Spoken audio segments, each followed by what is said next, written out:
Welcome back. Now, if you've always thought of a beautiful life through science, well, a concept boutique that's just launched in the city might come as an answer. Called Belev, state-of-the-art treatment options that are non-invasive aesthetic treatment procedures and invasive aesthetic treatment are on offer.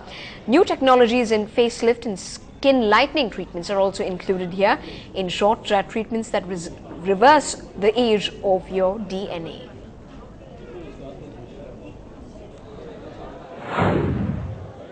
I inaugurated Bellevue today, which is a concept beauty clinic.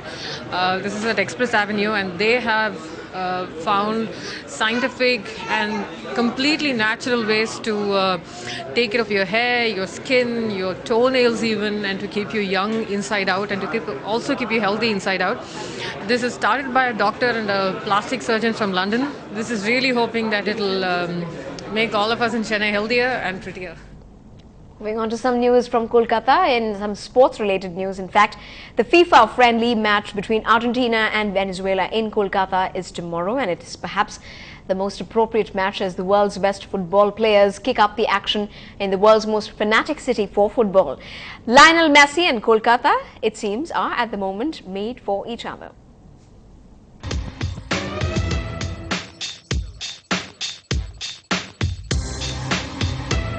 Yeah. Behind the boards ain't too many iller than the homie Zilla. And me, I'm Mr. Has, just the god Lazarus. Answer this.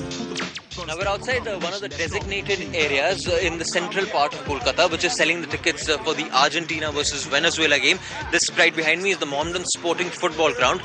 As you can see right now, not too many people over here to buy the tickets, but as we've spoken to the organizers, more than 70% of the tickets have already been sold. Though we found out one of the reasons why those 30% of the tickets have not been sold is because large parts of Kolkata support Brazil and do not support Argentina. Thus, they would rather watch this game at home on television than to really go out in person and watch the game at the Yuva Bharati Kridangan. They are excited about seeing Messi play. Only that's the main reason why people are coming here. Maybe I'll wear a Argentina jersey.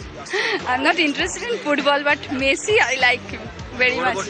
Argentina, I like very much, and the Messi is just like I'm saying to God.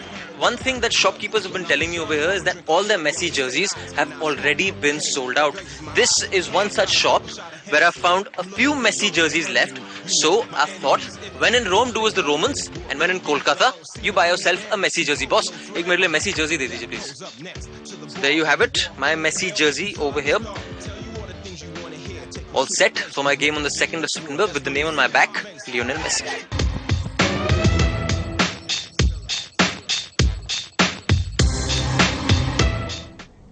Well, apart from celebrating the beautiful game there, the country is also celebrating Ganesh Chaturthi or Vinayaka Chaturthi as it's known here in this part of the country.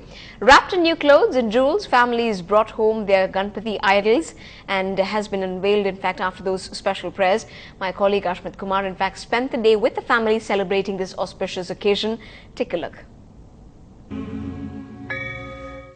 Well, today is, of course, a very auspicious day for not only followers of Hinduism, but to be specific, followers of Lord Ganesha. Of course, today we do celebrate Vinayaka Chaturthi, a day that's widely celebrated not just across India, but also in Chennai.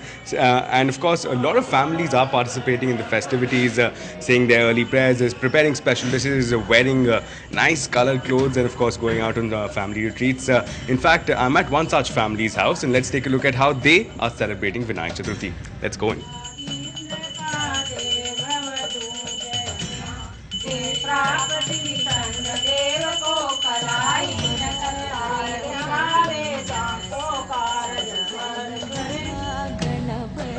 Keeping the festive season in mind, of course, what's festivals without a flavor, especially when we speak of Vinayaka Chaturthi, and well, there are a number of dishes that people prepare, and let's take a look at what those dishes are, and while my taste buds are tingling, let's take a look.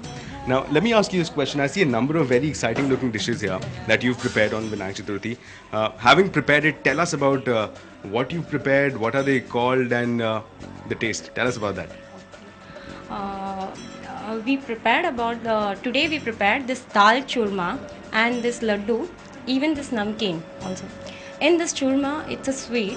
We made a wheat flour atta wheat flour, and then we'll make it in a little bit of milk and ghee. Of course, I understand that one of these dishes is the favorite of Lord Ganesha. Which one is that? This dal and churma. This is the main. Actually, the Lord Krishna's like modak, but we made this dal and churma as a special dish for the Lord Ganesha. Well, can I just try one piece of it? Yeah, sure. Well, that's of course churma that I just had there, and I've got to say there are perks of course working on your off days, but nonetheless that's of course that's definitely one of my favorites as well, churma.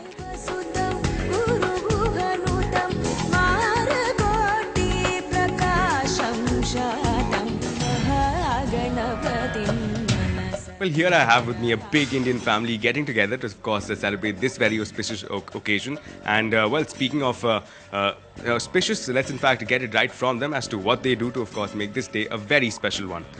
First question to you at this point. A number of rituals, I understand, are followed.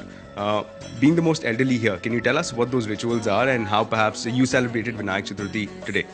I can tell how we celebrate. Actually, we normally get up late, all the other people. But in today's function, everybody will get up early, and then we'll make them to take bath and get ready. So after they are ready, then ladies will be preparing the food and other things. And around 12 o'clock, we will do the puja. Mr. Karwa, on to you now. Of course, let me ask you this question. When we speak of Visarjan, of course, the latest new trend is that one has to be religious, but one also has to be eco-friendly. So on that, now there's a new, again in the markets, we can see eco-friendly tag being attached to Lord Ganesha. So have you seen that happen this time, and have you been a part of that trend? I think people are getting more and more conscious. Then the speciality lies in various big statues which are really put up at various places in the city. So I think that is a great experience to go and see them. Each idol looks different, each Ganesh looks very, very interesting to be watched, and I think that's a whole different kind of experience. So a different kind of experience altogether, and that's of course the message coming through from this one big Indian family. And on that note, we're signing off. Well, Ashmit may have thought he shares the taste with Lord Ganesha, but he might want to change his mind after seeing this. After all, what's a Vinayaka Chaturthi without the good old traditional kodikatas? And that happened king size in the district of Trichy. A 150 kilogram kodikata was offered to Uchi Pullayar in the area.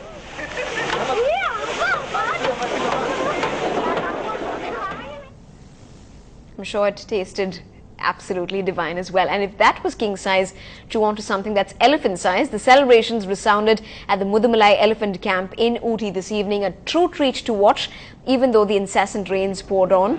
25 elephants went about in their own style of paying respects to Lord Ganesha, the procession being the highlight, and one that ended with a feast.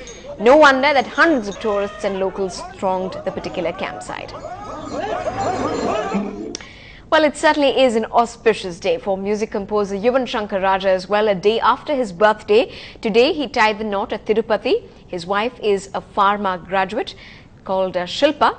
This is Yuvan's second marriage. He was married to London-based Sujaya in 2005, but the two parted amicably a few years ago and were granted divorce. The reception for this wedding will take place tomorrow in this city. And that's a wrap on this bulletin, but we leave you with a Vinayaka flavor and festivity all across the city today. Thanks for being with us.